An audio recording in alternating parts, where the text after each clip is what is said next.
G'day and welcome again to another Campfire Panel Discussion. And today, first of all, I have with me Pauline Crawford from the States.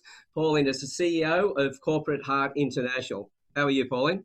I'm really good. I'm enjoying the heat. The heat is just getting slightly better here in Las Vegas. So it's actually reducing a little bit over there, isn't it, at the moment? Yeah, we're getting a bit warmer over here, or hopefully we'll be warmer soon. So looking forward to it. And then we have Blaise Grinner from up there in Queensland, isn't it, Blaise? Yeah, mate, on the Sunshine Coast. And Blaise is a transformational coach and men's groups retreat and workshop facilitator. So how have you been? Blaise? I've been very well, thank you, mate. Thank you for having me again. I'd love to meet you, Pauline. I think we're back into technological problems because I noticed that you froze for that little minute there as well. So we'll see how technology goes today. So it's great to have you both here. And Pauline, you put the subject forward, and it was talking about chaos as a theme in many people's lives right now, as opposed to change, where we're all experiencing change of various magnitudes, but how deep is the chaos that causes a crisis point in men's lives today, and how that may stop easy integration of women into major corporate and even political roles. So what I'd like to do, Pauline, is to throw it over to you where you can explain more about the question that you had and the reason why you were asking it. Okay, well, it came up recently. And in fact, it was interesting. It was in a meeting with all men. And they actually came up with the thought that there was a lot of chaos. And it got me thinking because, you know, change is constant. We always say that, you know, the most constant thing in our life is change. But chaos is a bit different. And there seems to be a lot of there's a lot of arguing, there's a lot of dissension over, certainly in America. And I mean, I'm a Brit, and in Britain there's a lot of dissension and arguing about all sorts of things. And I thought, well, if we're heading towards a crisis, why is that happening? Is it because the chaos, like an earthquake or a volcano, it's throwing up all sorts of bits? And maybe it's actually a good thing. Maybe it's something that we need to actually have and shake everything up, because I'm really interested in why we've got so many all-male boards in the corporate world, in America, certainly in the UK. I'm not sure about Australia, but there's still less women and more men. And there seems to be some kind of decision amongst the men to close the doors on women. And is it the glass ceiling? I don't know. I think it's both sides, but we seem to be in fear of each other. And so I think there is a lot of chaos, and I wondered how you guys see the chaos and whether it is actually a good thing or a bad thing. How about you, Blaise? I've got a more of a, not just a boardroom perspective of chaos. So I believe with the men's work that we're doing at the moment that that chaos is being avoided. So that when chaos or conflict happens, men want to avoid it because stereotypically as a collective, we are people pleasers. So when we were kids, we, to protect ourselves and feel safe from chaos, we made sure our parents were okay. If our dads were violent, we made sure we were the good little boy. We got praise and love when we did all of the good things that weren't against the status quo. And so like you said, with the men in the boardroom, if they're feeling that conflict, they just want to get rid of it. And haven't been taught in this generation that's living, haven't been taught how to be in the chaos and be okay with it. That, hey, if we're disagreeing, it's okay, it just is. And I feel that's rippling through not just business life, but relationships and upbringing and fatherhood.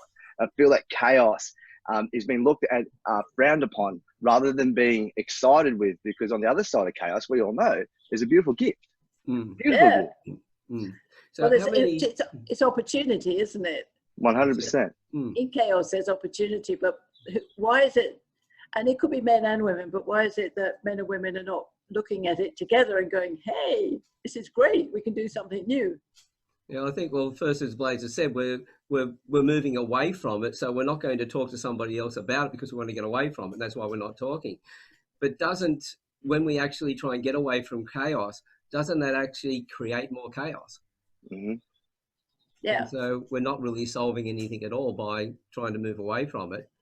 Because the only thing that we can guarantee, that one thing that is constant in life, is change. Yes. It's always present. What about control then? Is it because both men and women, we lose control in chaos? Is that why some people feel that they don't see it as opportunity? Yeah, well, I would believe that there is a lot of fear when you're feeling chaos, because if you're not in control, then who is in control? And we want to be in control of our lives. You know, man's role was always the hunter. It was the provider.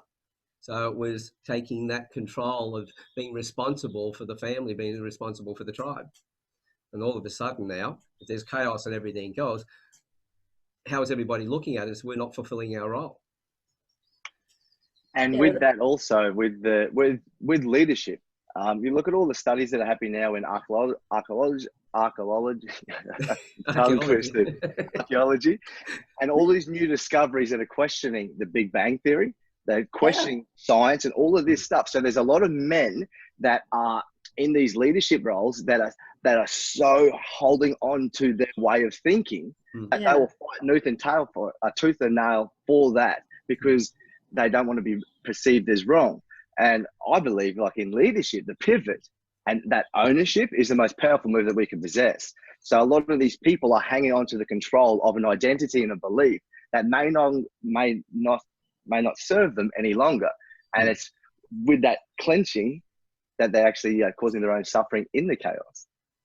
That's right. And what's happening for women is that we've still got our role as mothers and childbearers, but now we've got this wide world of being business women and our own wealth, and you know, and then that's confusing, because how do I play that other role? But I want all of that, so I want that wealth, and that's the chaos on the female side.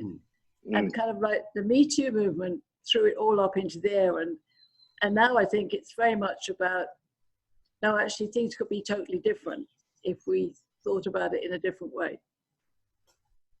Do you think that's so? Do men feel that women are out of control? Not quite sure if it's, it might be the fact that women are coming forward, and if a man's not feeling that he's got some control, that's going to affect their belief of, about ourselves and our role in society. Are we really measuring up? Yeah. So at the same time that, when it was just in our relationship, if things aren't running well, then our wife would be telling us what we should be doing. And so we've got somebody telling us that. So at work then, we don't want the same thing. So there'll be those oppositions to change as well. So I mean, when a woman is actually running business and home, does the man feel that he's got no role? Well, would she actually be really running the home as well? Because the paradigm that we're in at the moment, I feel, is that we're very codependent. There's a lot of women and men that are entrepreneurs, a lot of stay-at-home dads, there's a lot of women in the business. And so now there's a lot of role model identities that aren't getting spoken of. So I think we come back to the communication of these unspoken dependencies of how can we as a unit, as a team, have harmony in our lives. So how can we live together at home in harmony, and then in business, and who takes roles and leadership, and the pendulum swing of like, hey, this is my time. It may be for a few years, and the pendulum is going to come back. So for women being the financial provider and the breadwinner, and then that pendulum may swing back because she's going to bear children and be at home and be that nurturing. But then that has to be spoken about. It's not just like, oh, the men used to go out to work and the women would stay at home. Now in this century, is like there's a codependence between all roles, and that is integration. There's snowflakes. So I feel it all comes back down to communication on the individual circumstance. Well, it does, but it also supports the thought that there's a lot of chaos around, and chaos can be good. I think that, as you say, chaos can be opportunity, and that's what an entrepreneur looks for. They look for opportunity. Whereas the men who are stuck in the corporate traditional boardroom, they're still fearing for their lives, their livelihoods, their money, their status. I think the word entrepreneur has a real part to play here as well, because if we think about it, as you said, entrepreneurs thrive on chaos. They're looking at, well, chaos is the way in which we move forward. We're looking for things that we can work on that, you know, change the situation. If it's not changing, then entrepreneurs have got nowhere to go. But we also know it in our education system. I know it is in Australia, I'm pretty sure in America and England, New Zealand and other places, Canada, that entrepreneurs are really discouraged. We're taught not to be entrepreneurial. And so we've actually been educated to fit into a box. And here an entrepreneur is always climbing out of the box. Yeah, so, and I think that's another part of the chaos. So that I hear about a lot of people are saying, oh, we're starting up lessons for 4 or 5 year olds, which are entrepreneurial, but they've got to take them into school. The actual traditional schooling system is not, it's as you said, it's still going down this old route. And really that for me is what Simon Sinek talks about, the finite game and the infinite game. It's really, that is causing the chaos between the two parties. Yeah, would you like to explain a bit more about the infinite and the finite game? Well, the way I understand, I mean, I don't know whether you've listened to him, but the finite game it's a game of tradition, it's a game of rules. This is the way we do it. We've always done it this way. This has always worked, and therefore we keep on doing it the same way. So our education system, the corporate boardroom, the traditional one, it's very limited. So it might make lots of money, but you play by the rules. Whereas an infinite game, like Steve Jobs, you know, Elon Musk are going to fly to the Mars. You know, these are people who go into the infinite game, and actually, it's not about making money. It's about changing things, and it's always. So if you've got people who play in the infinite game, they don't get on very well with the people who play in the finite game because they're playing with the rules. Now, that doesn't divide evenly over men and women. I think you've got entrepreneurs who are male and female. So there's two different chaoses going on. And of course, in the middle of all that, you've got the economy and money and security and safety and all this stuff. Yeah. So go ahead, Blaise. I was just going to mention that with what you just mentioned then with the infinite and the finite, the philosophies, I see a lot of chaos, and more suffering than chaos is that the infinite people that are having that philosophy are trying to change the mind of the finite. Yeah. And that is going to be met with resistance because they're stuck in their ways. My belief would be for the infinite people to live so abundantly that people want that. And then the finite people are, oh, hey. And so the people that have that interest, that's who we, the infinite people, go with. Yeah. And attract that way until it gets to the tipping point. Yes. And I think that is part of his theory as well. And I believe that because the two don't really mix. And I suppose the challenge with our world is which one is going to create the future most? And what does that future look like? You know, either one can mold the future, but which one is going to give the best future? Yeah, we're definitely looking at the entrepreneurs. We're talking about now that all the jobs that we have today, like in 5 years, most of those jobs won't exist. So things are always going to be changing. So if we stay in the finite game, we're always going to be in that situation where we're going to fall behind. Yeah. We're going to have problems, more unemployment, more unhappy people. So we need to be thinking more of the infinite game, as Blaise said, but with the infinite game, as you said, living that lifestyle as opposed to telling other people. It's like getting excited about something, go, oh, this is fantastic, and you rush back to tell everybody, and everyone goes, yeah, rightio. So, yeah, well, that's right. It'll never happen. Yeah, as Blaise said, people really take notice when it's what you do, not what you say. So by living that particular way, and other people observing it, and then they go, well, why have you got all this stuff and why have I only got this? And you go, well, it's the way we live. And but then it's in Australia, we have the tall poppy syndrome, which is a real problem. And I think on one of the previous conversations we had, it was actually Karen Chasen who brought up about the finite and the infinite, but she also gave the story of where the tall poppy syndrome came from. And it was believed that it was in early Australian settlement where the convicts were put out to work on roads and everything else, and it's hard to work in shackles. So to remove the shackles, then they would take a runner. So what they did was they told everybody, if you run, there's the people who are left behind who are going to be punished. So if somebody went to run, the other convicts would pull them down. Now, whether that's the original story or not, it's a great analysis, because people are educated to actually do it, to stop other people from doing it and not stepping out. So we're going to find that those who are in the finite game are going to really hang on to that, because they lose their identity when they step out into the chaos.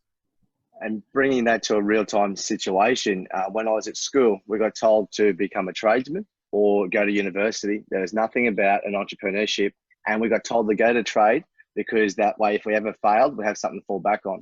So we had get a trade so you have something to fall back on. So they were actually telling us that we're going to fail.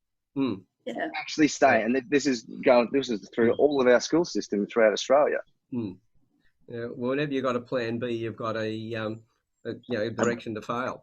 But, a back door. Yeah, and we're always told to have that security, because that came from my generation, the baby boomers, because before me it was the builders, and the builders went through 2 world wars and depressions. It's all about survival. So they taught us to be secure.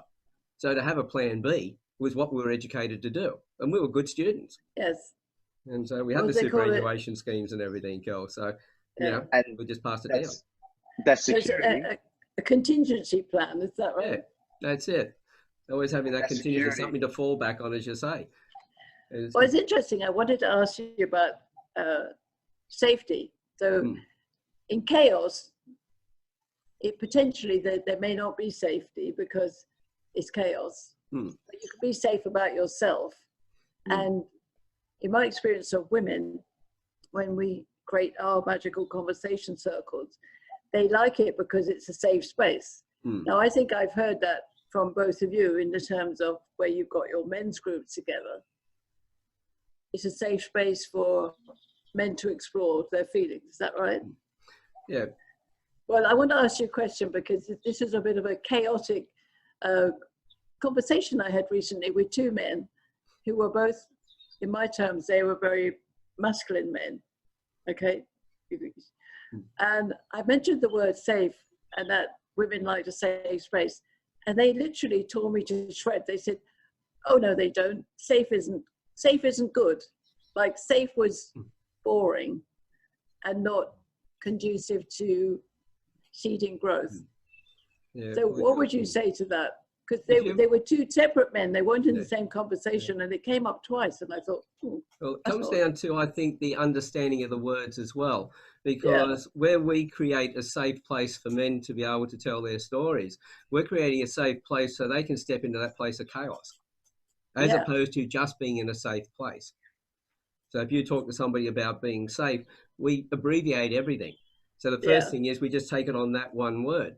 It's like I put a post up, well, we had one of the panel discussions, and I put it outside on my personal site so people could get an idea of what we do here in the Campfire. And because we talked about a strangely anti-male world, anti-masculine world, I had people shooting comments back to me privately and also on the post about, what are you talking about? And not one of them had actually been or gone to the Campfire to go in to actually hear it, even though they're invited in. So we react to things very quickly.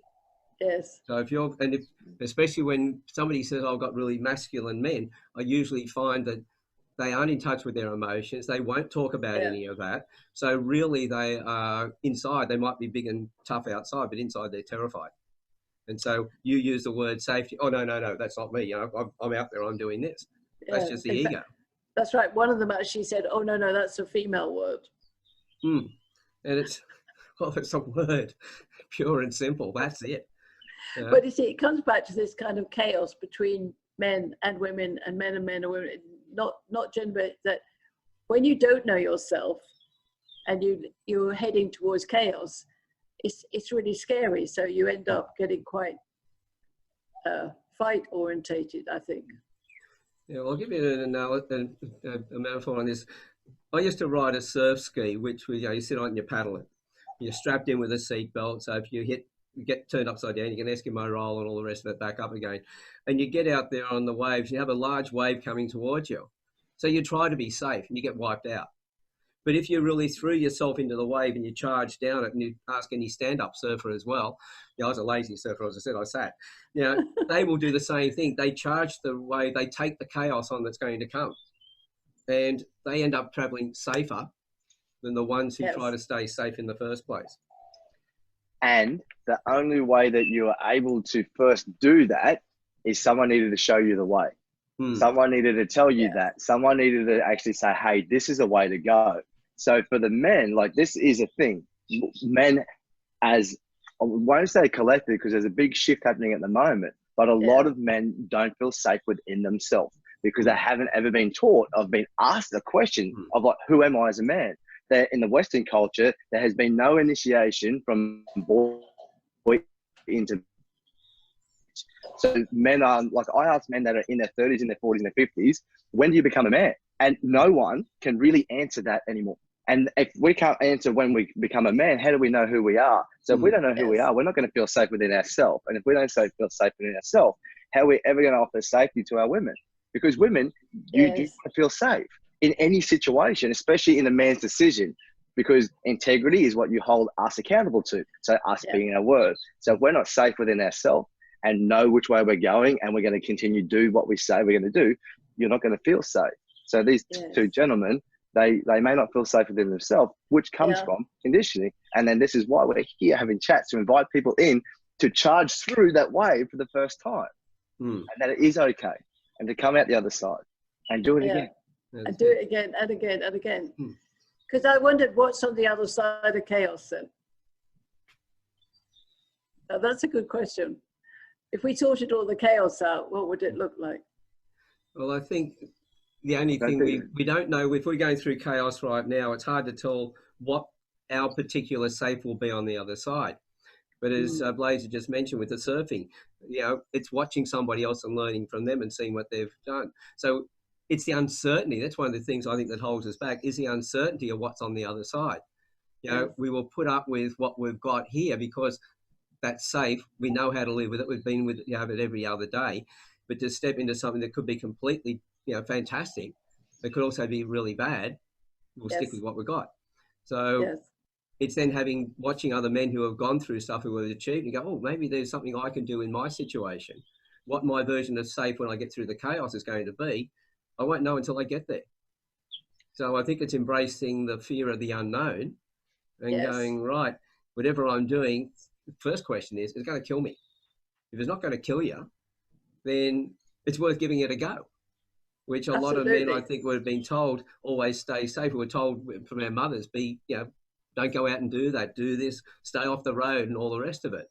I used to sneak out and go bush. We went hunting snakes when I was a kid. And mother used to go berserk when she found out. So this is another reason then, if we're thinking that now we're back to the original thing with women coming into the workplace, if a man doesn't feel safe and everything else, all of those things come back into mind. And so in the workplace, now have a woman in charge, and we got mum back in charge of us again. So there's fears of all that come through. Huge. We are complex. It could be quite simple, but the whole thing is we aren't that. We're just some of all our experiences. We're just quite complex. Oh, totally. And I mean, women are extremely complex. And also we have a very complex life if we've got family, and also we want to go, want to actually bear children and go through that process and have a business. Although a man has children, it's not the same, I don't think. And the key to it all is conversation, isn't it? Yeah. And I think allowing the conversation to be full of things that you've never really heard before, and being able to go, oh, yeah, I hadn't thought of that. That's where I'd like to see the world. Whether that's on my deathbed or from when I pass on, that every young person coming up in life knows that they can turn to a woman's circle, a men's circle, a retreat, or some shamanistic crossover of Eastern and Western world that they can go and be with their chaos. And that it is not taboo, that everyone does it. That everyone comes back. And there's a prophecy at the moment. I'm not sure if you heard of the eagle and condor prophecy. No. So there's a prophecy that says that the eagle and the condor, they've just gone through their 500-year sort of battle, and we've just moved into the next one. And the eagle almost killed the condor. And so the condor is spirit, which is like the Eastern cultures, and then the eagle is like the Western cultures. And the prophecy says that in this next 500 years, that the eagle and the condor are going to come together in union, and to be able to be together. And so all of these teachings from India and native indigenous tribes and this communication that we passed on wisdom up, down, side to side, and there was no hierarchy, is now going to be introduced in the Western culture. And you can already start to see that shift in the corporate sector, bringing that team building in a completely different aspect, and inviting their personal life into a business sense, because we are holistic, not just in one singular focus. So yeah, this is the transition, and we're only early into that prophecy as well. So I really would like to see it play out. I think you're really right, and it's interesting because I talk about love in the boardroom, and depending on the circles you deal with, if you go into some male boardrooms and say love in the boardroom, they'll go, "Oh, you mean sex?" But of course, it isn't. But it's about the energy of love, which comes into Richard Branson's business, or you know, there are so many businesses which do have that ethos. And just recently, there was I don't know what they call it, like a pledge, but there was 200 very serious CEOs up in New York, and they signed this pledge to say things have got to be different. We need to focus on people and not just profit. And you go, wow, that's fantastic. Not sure what they're going to do about it yet, but at least it's one step forward, that somewhere they actually had a round table conversation and came up with this amazing thought, which of course is way behind where we would like them to be, but at least it's a step forward. So I think you're right. You know, things are changing, and that's also part of the good part of the chaos, because I read all these bits and pieces, and it's like cracks in a volcano.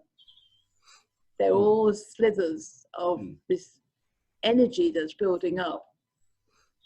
And the whole issue of women coming into work with men finding themselves, the whole getting past Me Too, all of this, I believe is very positive. It has to be.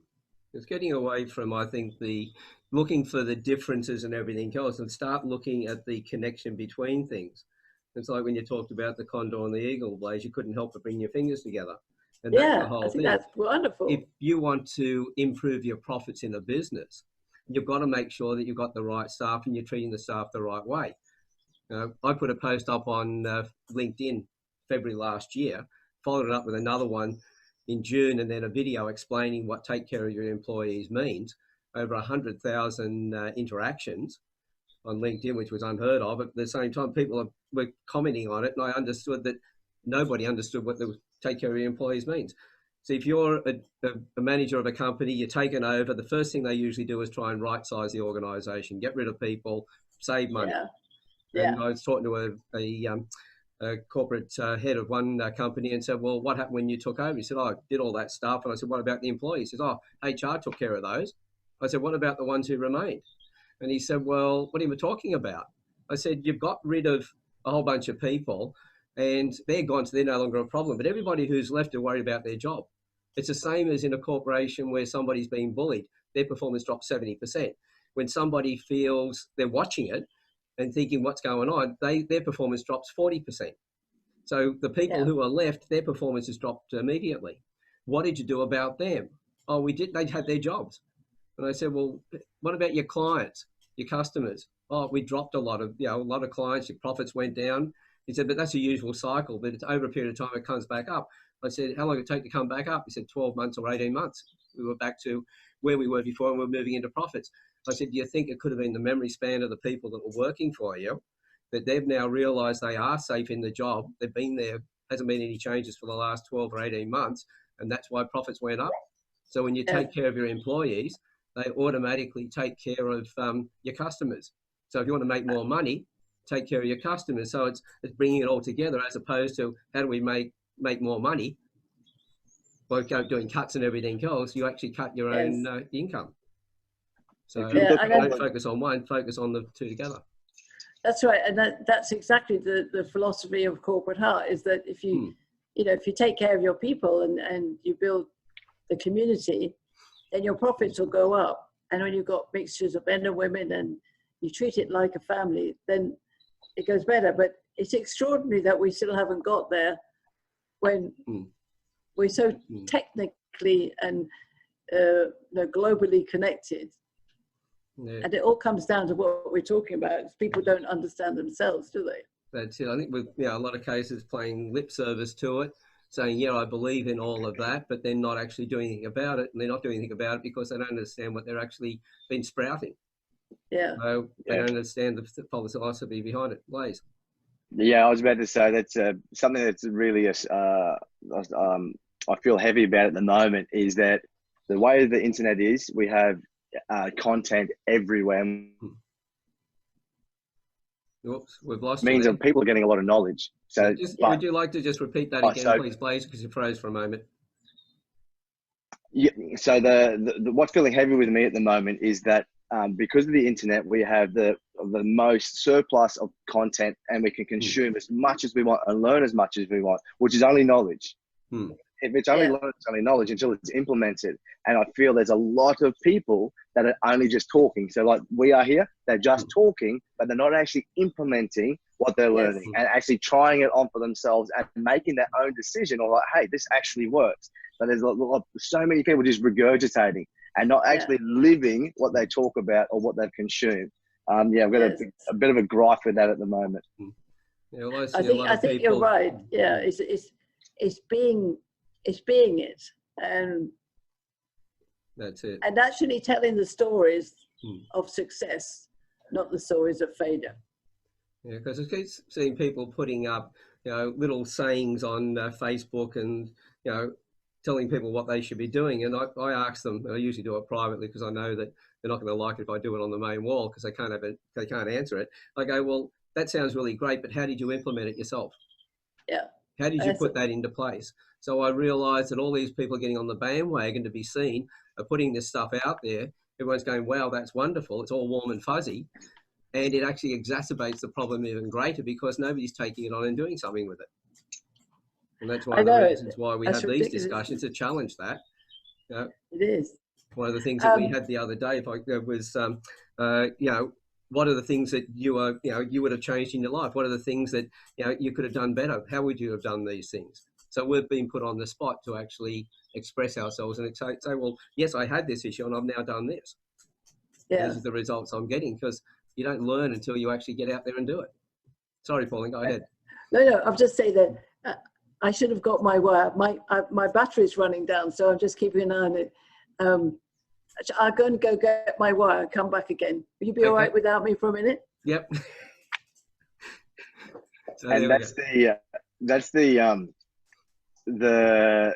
around content and regurgitation. And it's like, I feel where we are at the moment, it used to be very black and white. So if there was something wrong with you, if you had some mental health issues, you go to a psychiatrist, which was very black and white.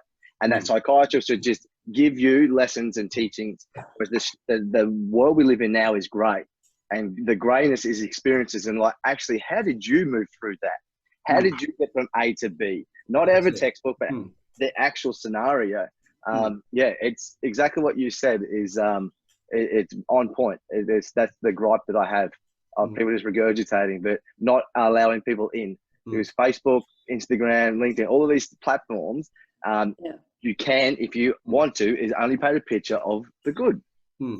But life is chaotic. It's amazing. It's not. There's all of these other aspects of it.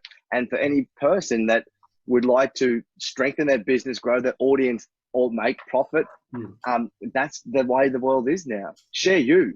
That's what people are buying into. And people that are in business don't realize that you are the business, and we're all in the people game. Every single one of us is in the people game.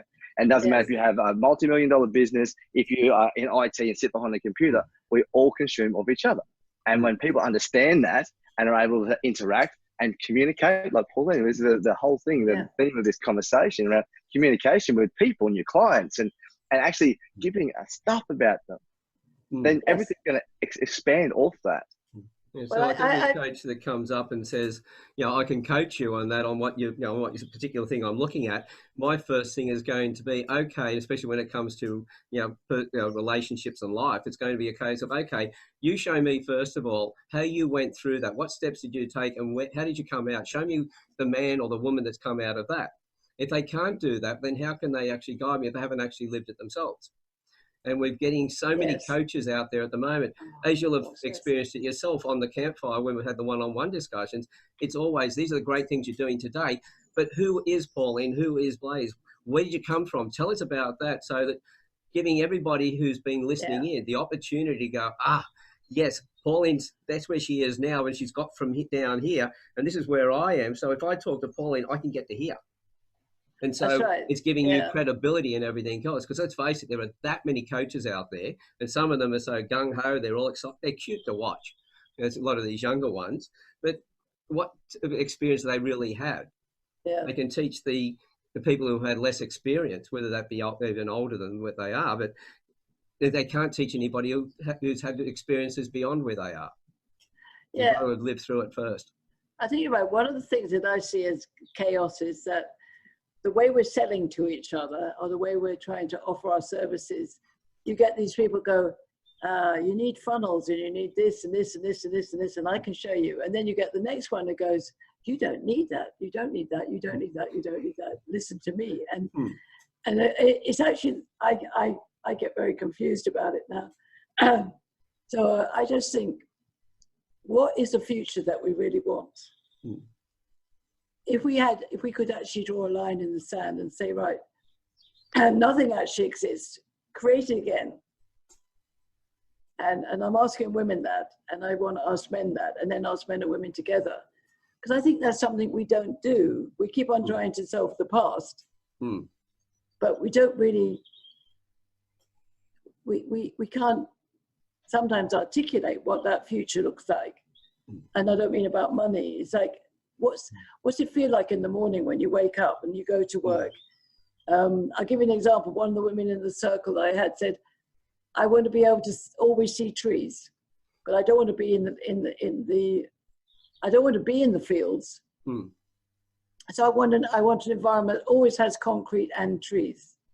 So I mean, making buildings which are humanly friendly, so they're efficient. They've got computers, blah blah blah, but they have atriums and waterfalls, and we see a lot of that, but not everywhere.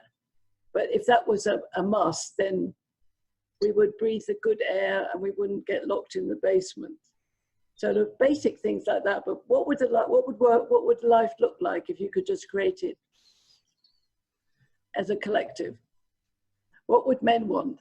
I think first of all, it really comes back to because we always look at the collective, and I think it's a case of, well, what does the individual man want? Because until he knows himself, the same with women, until we know ourselves, to look at what society could be like, what life could be like as the community, we've got no real direction.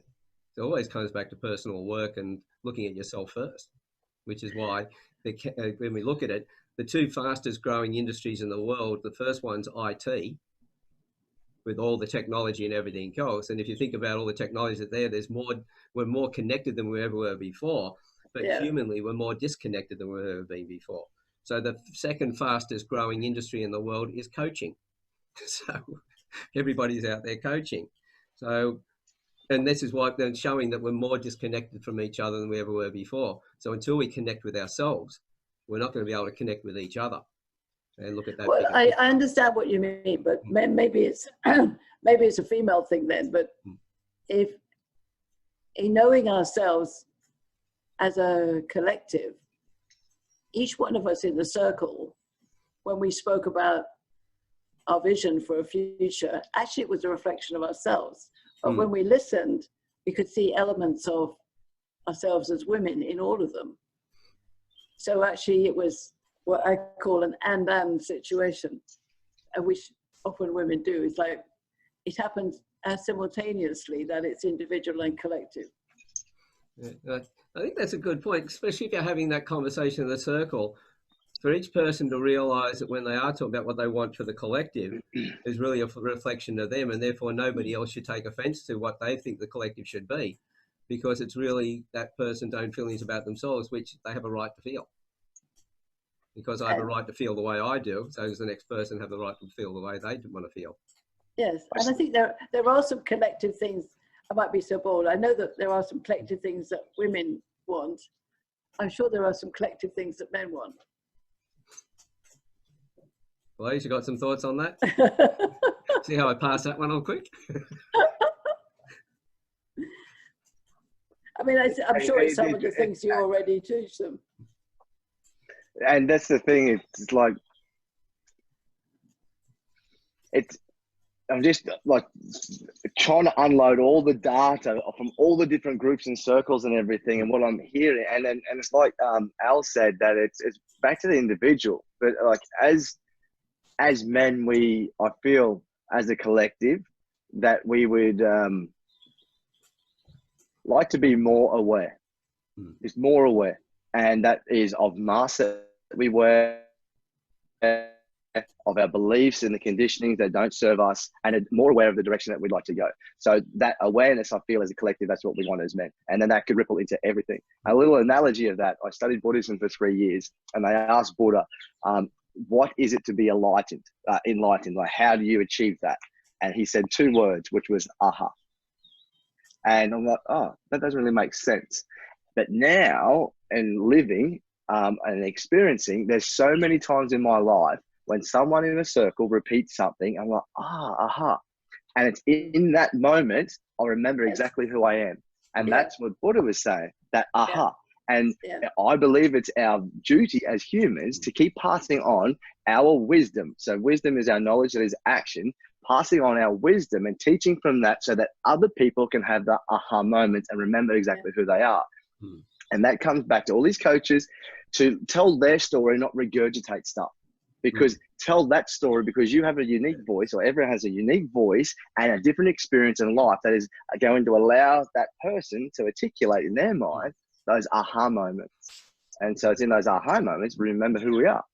So the individual as the consciousness of the group. You look at, did that resonate, Pauline? Yeah, I do think there's a different energy in an all-female circle, because I think, yes, I understand what you mean. So when I tell my story, and then she tells a story, and she tells a story, she tells a story, but we're always women are always listening for what part of that story is my story. So there's always this is the and it's always individual and collective. And I know in the Indian tribes, when they had a circle of women, then they would go sit there, knit, and you would tell your story, and the rule was that nobody asked you any questions. You would always just tell your story, and nobody even went, oh, or oh. They just listened with a pleasing face, but you were allowed to just speak without interruption. Now that's quite unusual for women. Women like to chatter. But if you have that in the magical conversation where there's no judgment, everybody speaks to the center of the circle where the fire would be, the light, and not about their ego and not to another person. So the collective wisdom automatically swells into the middle, and women usually listen and go, oh yes, that's part of my story, and then there's some more, and there's part of my story, and then there's some more. It's like knitting. And it starts building until we feel that sisterhood of the collective. So I'm kind of going to disagree with what you said, Al, but I think you can create the collective before, as you get to know yourself. What do you think the collective is? You wouldn't want somebody in there who didn't know themselves at all, because they probably wouldn't be able to contribute. What do you think the collective is? Of what, men? No, like you're saying well, you can either or, because to say that there's a collective women and a collective men, no, there's a collective wisdom. No, there's a collective wisdom together, but it might be facets of difference. And what's that wisdom part of? It's part of of what is good and harmonious and pleasing, and so everybody might want something, one might do something slightly different, but if they're all enjoying themselves, then enjoyment is the collective wisdom. So she enjoys knitting, and she enjoys painting, and she enjoys cooking, and she enjoys basket weaving, whatever it is, but they're all enjoying. So the similarity is enjoying. And what are they enjoying? If you looked into the enjoyment, what is it that the enjoyment is? It's the happiness of doing what you love doing.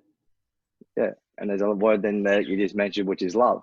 And that it's all about love. It's all about love, but it's also about valuing differences as beautiful facets of the central wisdom of love. That we don't all become the same. I think that would be going against human nature. So will chaos ever not exist then? Well, potentially, maybe it won't ever go away, because it's also part of opportunity. That's why I say from the beginning, it's actually to get to that understanding that, chaos is good. But for a lot of people, chaos is, I don't know about that, does that mean I'm going to be able to pay my bills? So I came up with using it as an acronym for my clients. So the C is challenge, facing what is. H is for harmony. A is for attraction, in terms of attracting the right people for where you want to be. O is optimal, maximizing everything. And S is success with a smile. It's pretty cool. I like it. And to answer the thing, as you mentioned there on, will there chaos ever disappear? It's not the chaos that needs to go or anything else. It's our attitude to the chaos that changes. Yes. If we change our attitude to it, then chaos will be great, because the entrepreneurs who have used it and moved forward because their attitude to it, chaos is not the issue. It's how we value the chaos. Yeah. And the Chinese symbol for chaos is danger and opportunity. Is that right? Or is it the symbol for opportunity is danger and chaos? I can't remember, but they're all related. I wouldn't be surprised. Really, which one came first? That's, by the way, it's not the chicken or the egg, it's the reptile or the egg. As we know, reptiles lay eggs and birds came from the reptiles. So answer that question, chicken and the egg. But they're always going to be there. And that's the whole thing, is we're going, having the look at those three things. Well, what is the connection between them? Well, that's probably another conversation as to which its control of, leads the others. But did that answer some of the questions that you had, or you had there, Pauline? I've enjoyed the insights from hearing male opinions on that, and I still, the more and more I get involved with magical conversations, the more I realize there's such a fabulous variety of aspects to this, and what we need to do is to listen and just be okay about what it is we want to contribute, because that's what we're doing. We're contributing from our hearts and from our love. Then it has to be okay. That's it. But to listen and observe and tune in to how people are feeling at the time you deliver anything, and keep on smiling. That's a great point. And what I'd put to everybody who's listening in today is to, once you've listened through this, love to hear your input as well, or see your input. So write some comments in there, get involved in the conversation. And, I'd like to see these panel discussions not just be then put up and that's it, but for that to go into further conversations, which then opens up more opportunities for more subjects to be spoken about, so that we can actually start to work through that chaos and start to see what's on the other side of it, and be able to visualize that, and then realize that, hey, chaos is good. Chaos is good. Yeah. So thanks very much for being here today, Pauline, and thank you, Blaise, as well. It's been fantastic. Really good to meet you, Blaise. Always good to see you, Alan. Very good. Thanks very much. And to everybody who's been listening in today, thanks for being here. And as I said, please get involved in the conversations and put a few questions up. Get in touch with the two panelists as well and have conversations directly with them. Expand the conversations out into the world. Thanks very much, guys, and we'll see you all later on. Bye for now. Bye for now.